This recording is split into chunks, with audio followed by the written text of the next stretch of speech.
جتنے حنفی ٹوٹل، معذرت آپ کا جرم نہیں ہے، آپ کو کس نے کہا حنفی بننے کے لیے؟ آپ کو کہا گیا کہ اللہ کے نبی کی اتباع کرو، آپ کو مولویوں نے حنفی کا پیالہ پلایا ہوا، اس لیے آپ اپنے آپ کو حنفی کی رٹ لگا رہے ہو۔ لیکن جو حنفی اگر اس سے پوچھو امام ابو حنیفہ کا نام کیا تھا تو اس بیچارے کو یہ بھی نہیں معلوم ہے کہ امام صاحب کا نام کیا تھا رحمۃ اللہ علیہ، اسے یہ بھی پتا حنفی تو ہم ہیں اگر مانا جائے، کیونکہ امام صاحب رحمۃ اللہ علیہ نے جو نقشہ بتلایا، جو طور طریقہ بتلایا، الحمدللہ ہم اس کے اوپر۔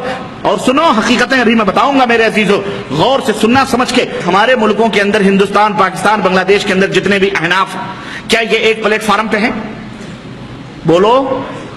یہ میاں ان میں بھی کتنے ہیں؟ قادیانی ایک الگ فرقہ، یہ بھی حنفی ہیں، اس میں کوئی دو رائے نہیں، قادیانی بھی حنفی ہیں، شیعوں کے اندر بھی بعض فرقے حنفی ہیں، احناف ہیں، نمبر 2۔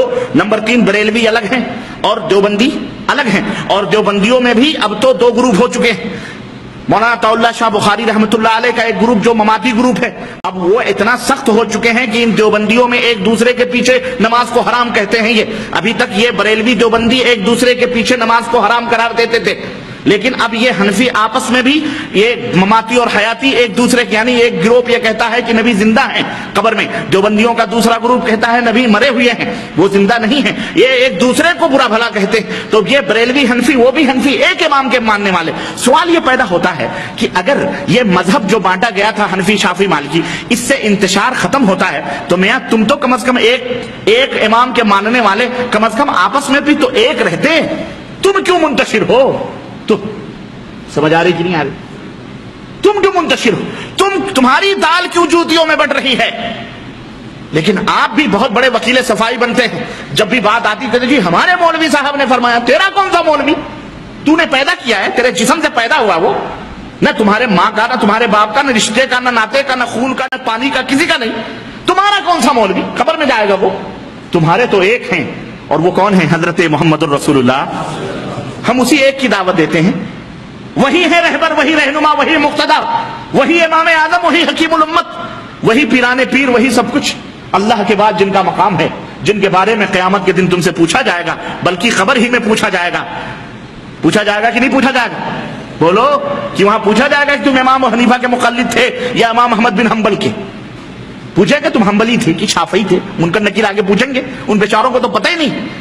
میاں وہ تو بڑی دور کی بات رہی، خود ان ائمہ بیچاروں کو پتہ نہیں ہے کہ میرے ناموں کے ڈنکے بج رہے ہیں دنیا کے اندر، ان غریبوں کو خود پتہ نہیں ہے، ان بیچارے اماموں کو خود پتہ نہیں ہے، واللہ ان کو خود پتہ نہیں ہے کہ میرے ناموں کے ڈنکے، میرے نام کے اوپر لوگ میرے ناموں کے تووں پر اپنی روٹیاں مولائے سونپ سینک رہے ہیں، کھا رہے ہیں، اور اللہ کے نبی کو ٹکڑے ٹکڑے میں کیا ہوا ان غریبوں کو خود پتہ نہیں۔ یہ ائمہ تھے رحمہم اللہ، اللہ ان کی قبروں کو نور سے معمور فرمائے، ان کی لغزشوں خطاؤں کو اللہ معاف فرمائے۔ یہ ائمہ اہل الحدیث تھے، اہل الحدیث۔ کون تھے؟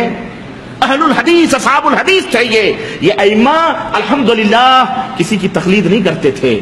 اللہ فرماتا ہے قل ان کنتم تحبون اللہ فاتبعونی یحببکم اللہ، تم جنت میں جانا چاہتے ہو، اللہ کے محبوب بندے بننا چاہتے ہو تو تم میرے نبی کی پیروی کرو۔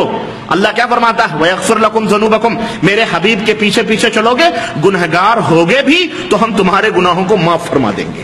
اللہ اکبر۔ یہ بتاؤ کسی امتی کے پیچھے چلنے کی ضمانت اللہ نے لی ہے؟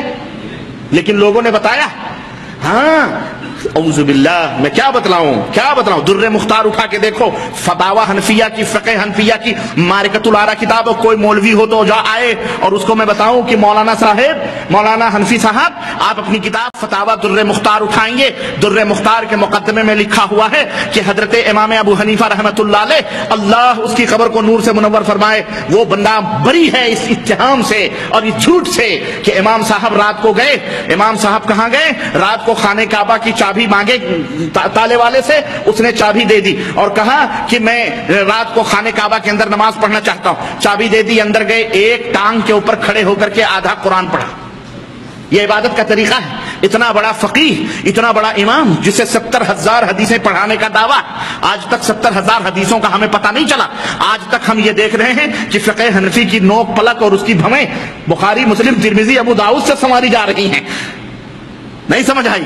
آج تک بخاری مسلم ابو داؤد اپنے مذہب کی باتیں بخاری مسلم ابو داؤد نسائی ترمذی ابن ماجہ صحیح ستہ سے صحیح کی جاتی ہیں. پتہ نہیں امام صاحب یہ 70,000 حدیثیں جو ان کو یاد تھیں جو لکھا کے گئے کہاں غائب ہیں، اب کب نکلیں گی اللہ ہی بہتر جانے. اور کسی دل جدے نے یہاں تک لکھا کہ امام صاحب رحمۃ اللہ علیہ جو تھے ان کی پوری کتابیں ایک صندوق میں بند ہو کر دریائے نیل کے اندر نیچے ہیں، جب امام مہدی آئیں گے خضر آئیں گے تو اس کو نکالیں گے.